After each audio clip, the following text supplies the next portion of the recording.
Ok, Janina, la clase de hoy se refiere a un método que se utiliza para calcular o resolver las estructuras hiperestáticas. Tengo por acá un ejercicio de una estructura hiperestática donde lo vamos a resolver por el método de la fuerza. ¿Ok? Este método consiste en fases.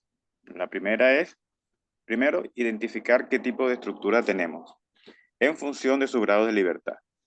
Para eso nosotros utilizamos esta formulita que aparece acá, que dice grado de libertad es igual a 3n menos b, donde n es el número de miembros o de elementos que tiene, y b son las restricciones tanto internas como externas.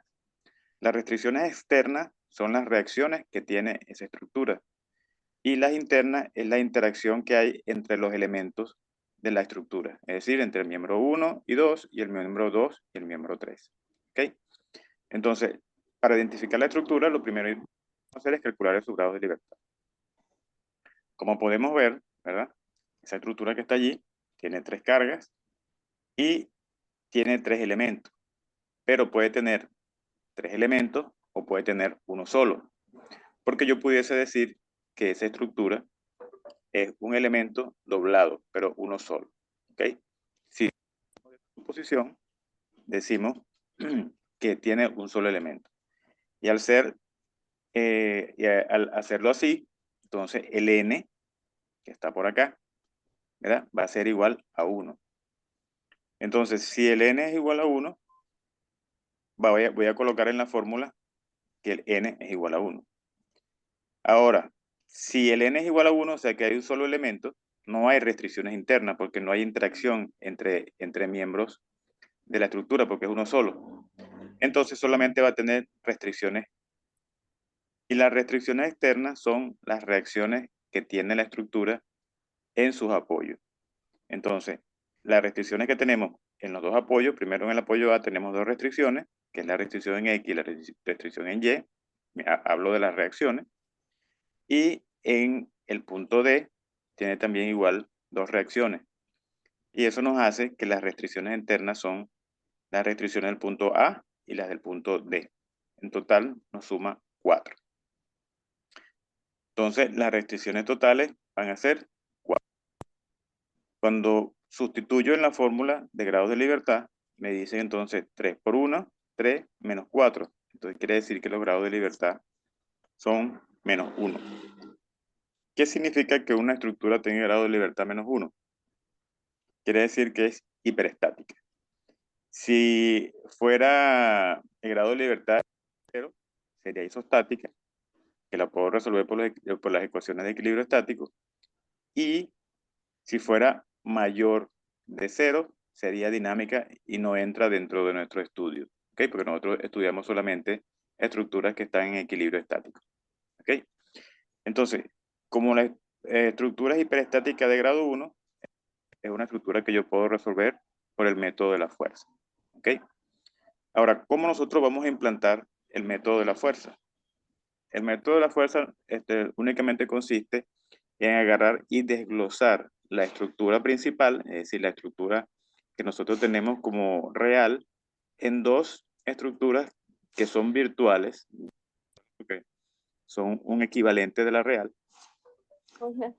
La primera va a ser la misma estructura, o sea, con la misma carga, pero le voy a quitar una de las reacciones, ¿ok? Es la reacción que está sobrando. Porque cuando estamos hablando de que tenga un grado de libertad negativo, quiere decir que esa estructura tiene una reacción de más. ¿Ok? Entonces yo agarro, convierto la estructura en una isostática, es decir, le quito un grado de libertad, como podrás ver, aquí tengo la estructura real y aquí está la estructura equivalente que tiene las mismas cargas, pero le quité una reacción, que es la reacción que me estaba sobrando. ¿Ok? Y esta estructura entonces se me convierte en estructura isostática. Pero esa va a ser igual a otra estructura, ¿verdad? O sea, esta estructura que está aquí va a ser igual a esta que es isostática, una estructura equivalente, más un valor de X1 multiplicado por una estructura adicional que va a tener el valor unitaria donde yo le quité la reacción a la estructura original. O sea, que esta estructura real que está aquí equivale a la suma de estas dos. ¿Ok? Ese es el planteamiento inicial.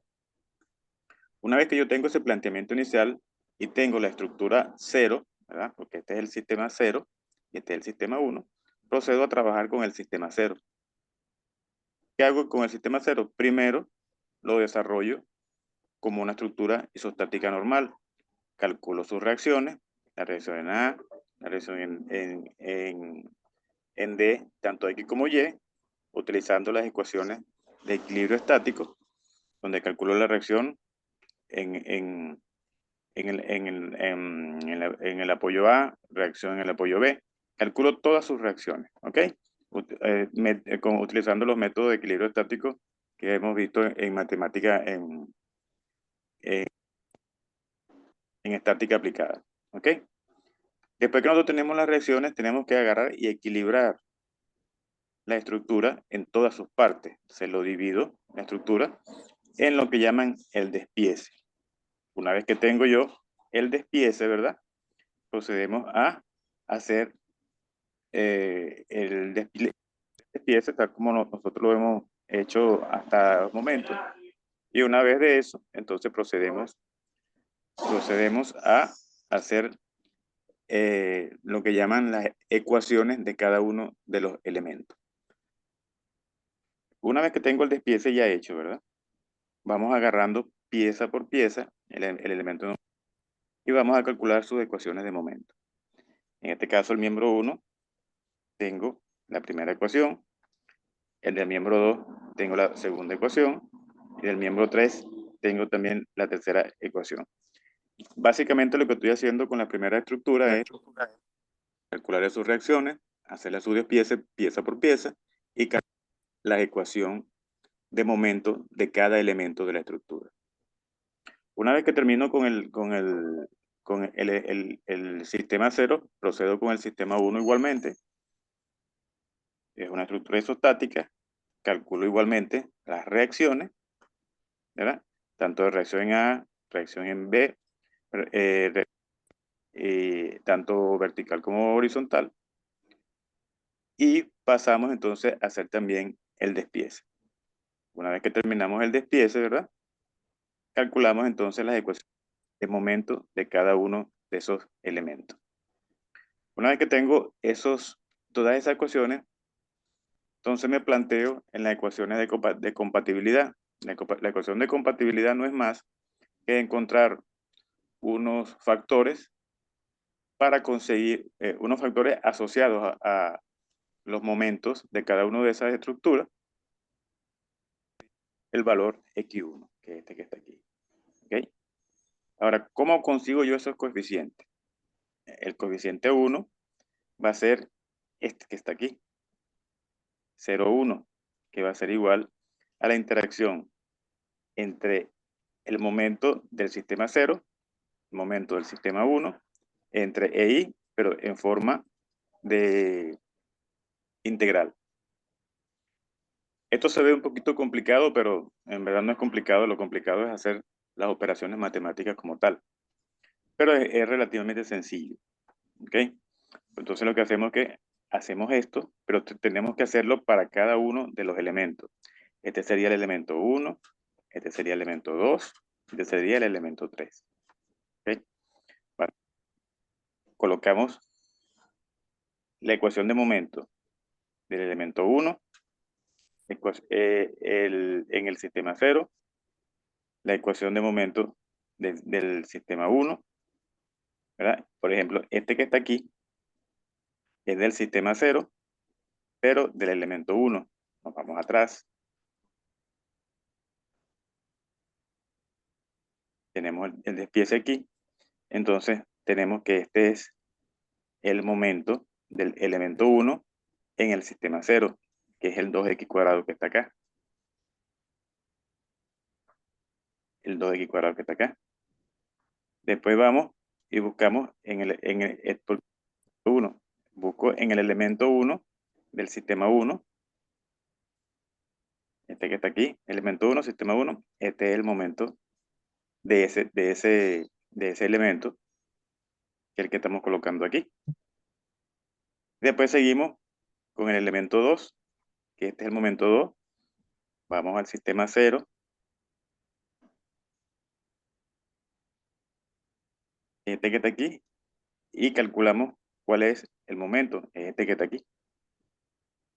Y es el que vamos a colocar en esta ecuación. ¿Ok? Este que está acá. Pero viene ahora el del momento 1, que es este que está aquí arriba, y lo sacamos del momento del elemento 2 del sistema 1, que es este que está aquí. Entonces, este momento que está aquí. ¿Ok? Aquí arriba. Y así sucesivamente sigo con todos los parámetros hasta conseguir todos los factores y llegamos a lo que llaman la ecuación de compatibilidad, donde este es el factor que yo conseguí, el otro factor que conseguí, y esta es la ecuación, esta es la incógnita que yo voy a conseguir. Pues la meto en esa ecuación y me da que el 1464. Ahora, ¿para qué nos sirve ese X1? Ese X1 va a hacer, por ejemplo, yo quiero saber la reacción Y del... Yo quiero conseguir el RAY de la ecuación real. Entonces, básicamente, va a ser la reacción en A del sistema 0 más la reacción en A del sistema 1 multiplicado por X1. Entonces, voy al sistema y busco RA.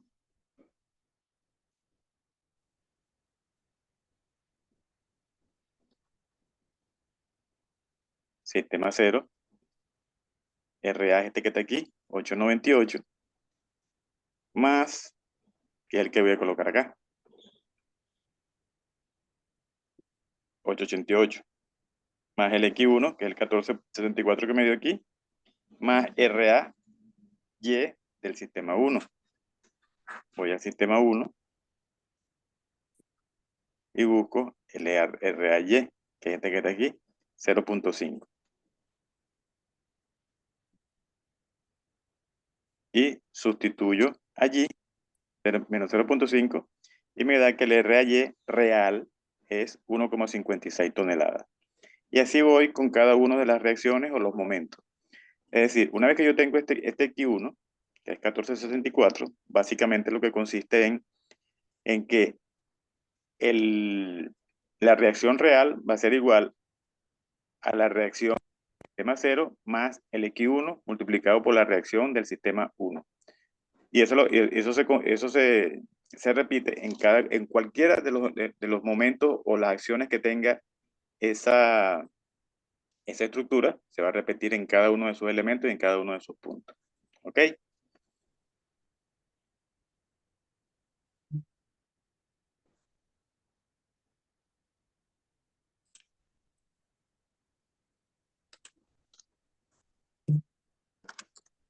¿Tienes alguna pregunta? ¿Aló? ¿Me escucha? ¿Ahora sí o nada?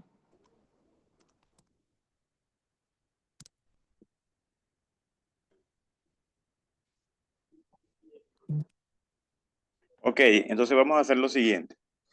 En lo que tengas, en lo que te pongas a practicar, porque este examen va a ser el día domingo, entonces necesito que se pongan a practicar. Y obviamente que cuando comiencen a practicar van a comenzar a aparecer dudas. Entonces, por el grupo, acabas de agregar, haces tu pregunta y yo te respondo por allí. ¿Te parece? Sí, ese ejercicio que hicimos es más o menos parecido a lo que va para el examen. ¿Listo?